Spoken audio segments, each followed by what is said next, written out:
morning, everyone. My name is Liliana Griego. I'm here at the Sepulveda Basin Wildlife Reserve that is home to over 200 bird species that was recently burned by a wildfire. Today, we're going to go explore and search for some of our feathered friends and also talk to some folks about all the wonderful work they're doing to help improve the ecosystem in this area.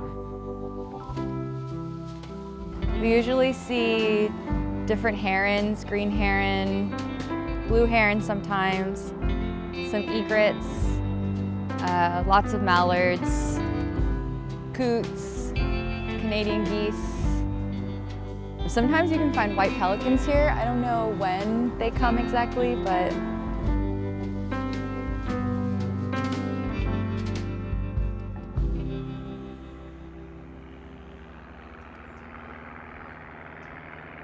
my name's Tom Ryan. I've been working with FoLAR on doing the bird surveys out here at the Sepulveda Basin, and this started out as a study looking at recovery of sites that had been restored, and it has turned into a story on recovery from burns. So this is our third major brush fire in the year since we started this project.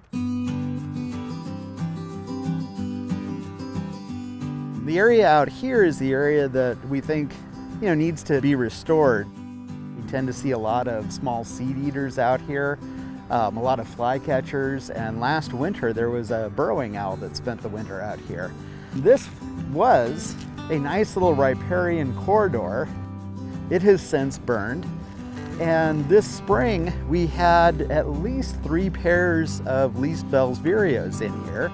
We actually detected juveniles with the adults, which indicates that the nests were successful. Since the fire came in, and we did find some here in the riparian area, and it definitely got affected by the fire, are they gonna have to rebuild their nests here, or do you think the babies are now big enough to just be on their own? Yeah, the fire actually occurred at a fairly decent time in their annual cycle. We were reaching the point where some vireos have already migrated.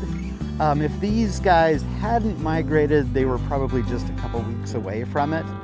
And, in all likelihood, as the fire came up, they moved into another habitat. We can also hear a kingfisher. Yeah, belted kingfisher. Oh, it's just stopped right over there. Oh yeah, I can see it. Nice. Some of the little flycatchers, a bird called the black phoebe. It's a very common flycatcher. You see them in parks around here, people's backyards. We've seen a Cooper's hawk. I think we saw a red-tailed hawk already. So she's out hunting over the recently burned area. So that makes sense that they're out and about, because this is kind of an ideal situation for them, because now everything's exposed. What we're doing out here is we're using what's called a point count technique in order to get a measurement of the bird abundance and diversity. So abundance is the total number of each species out here, and then the diversity is the number of species we encounter. So I stand here and I count everything that I detect within 30 meters or about 100 feet radius around me. Then I separate that and then count everything beyond 30 meters. If something just flies across the site, we get a lot of gulls and ducks moving back and forth. We note those separately as well. Have you noticed any major differences since the last time you came out here to now, given everything, next to the riparian area? Yeah, no, the overall abundance and the diversity of the birds is definitely down. The fire tends to initially benefit birds that eat seeds, just because that's kind of all that's left. Some of the ones that we expect to see out here would be the house finch, lesser goldfinch. You tend to see a lot of doves out here. Doves are great generalists, pigeons and doves. And there's a red-tailed hawk right up behind you. So that's a juvenile red-tailed hawk. So how do you know it's juvenile, Tom? It's got that big white bib on the chest, and then if you look at the tail, despite the name, it doesn't have a red tail.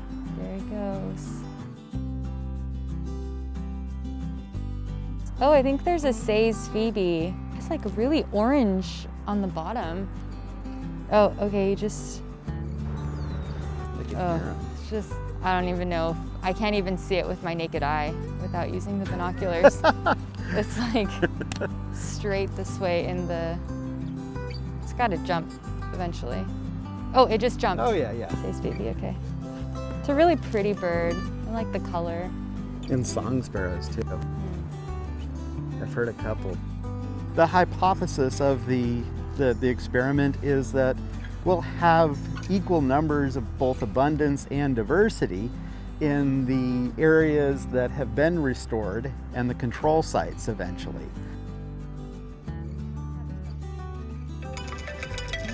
All right, time's up. Time to move to the next spot. So what's next, Tom? Well, we actually just finished with the first year of the study. We were funded for a year. Hopefully the surveys will be able to continue at regular intervals. You know, it's a very valuable little piece of habitat right here in the middle of the city, basically. That's definitely a hidden gem. Just needs a little bit of TLC. Yeah.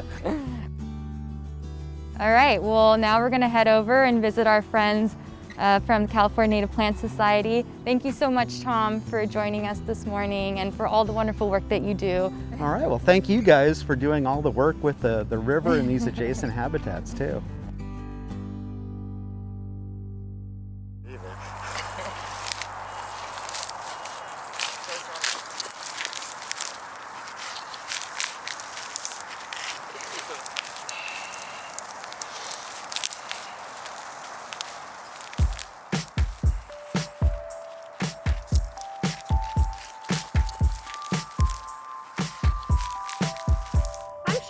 I'm Vice President of Programs for Friends of Los Angeles River, and we are now in the Sepulveda Basin Wildlife Reserve, and we're joining some volunteers from California Native Plant Society to talk about all the work that they've done in here for decades.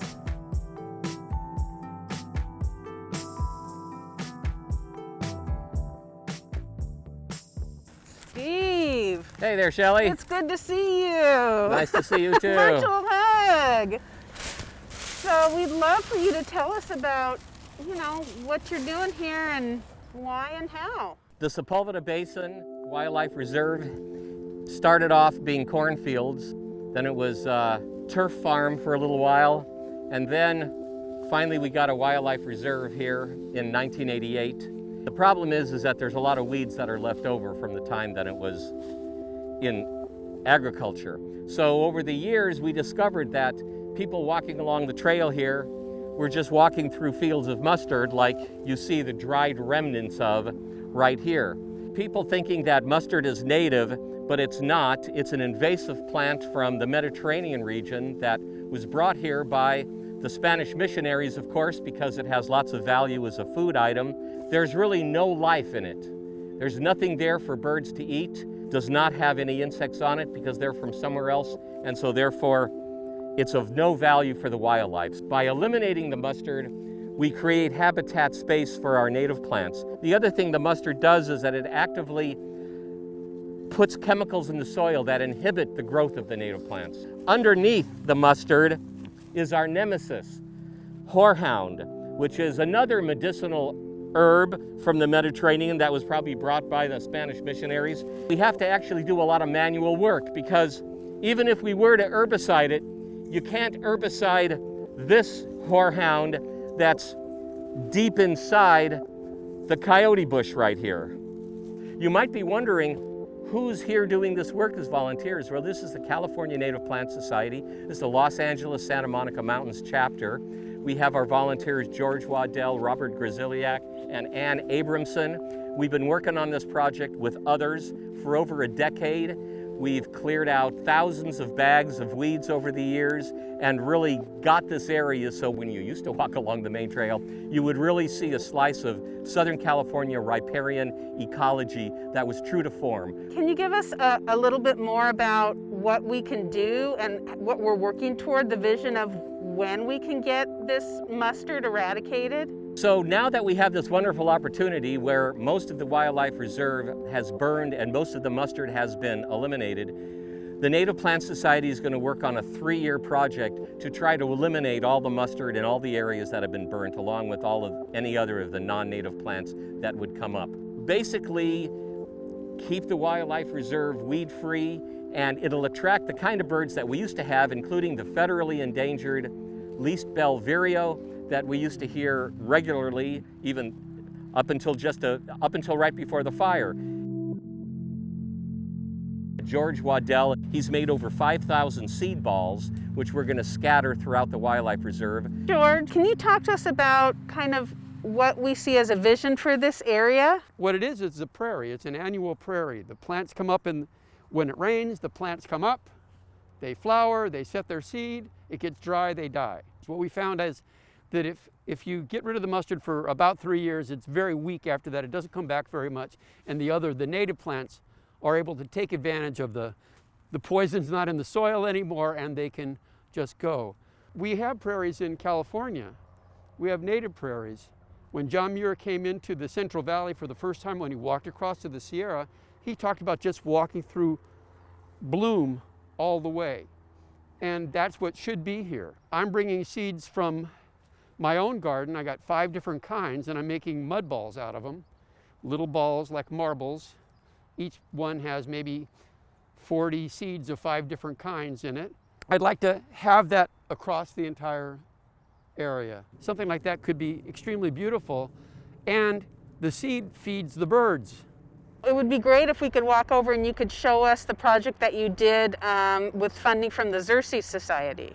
Last fall, we got word about the Xerces Society was giving a grant to allow people to plant pollinating species. They supplied us and many other groups with 1,600 little starts, little bitty baby plants. The most important was milkweed, because they're very concerned about the loss of the monarch butterfly. They need to have patches of milkweed that they can lay their eggs on. George, thank you so much. Thank you for what you do. Thank you for what the California Native Plant Society has done and continues to do here.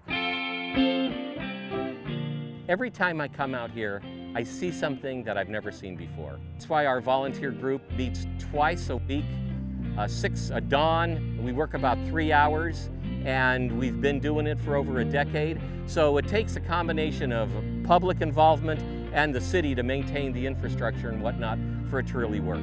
And of course, this is considered a world-class urban wildlife reserve, something that Los Angeles should be proud of and work really hard to work towards bringing it back and making it as good as it used to. The great thing is that we've started with funds from Prop 1. That's got us to this point. So a year's worth of funding, a year's worth of activity. There's more to be done. We look forward to going back and continuing this work. There's a plethora of wildlife here in the heart of the city, so close to the LA River. Why should we have to drive to the Antelope Valley to see wildflowers? We've got 60+ acres here, just ready for us to get to that day when we can throw out the seed bombs that George's been making. And we hope that you join us to do that. Thank you for tuning in on this Upper River treasure.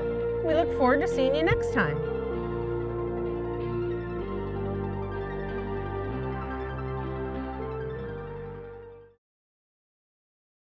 Finding Feathered Friends is brought to you by REI.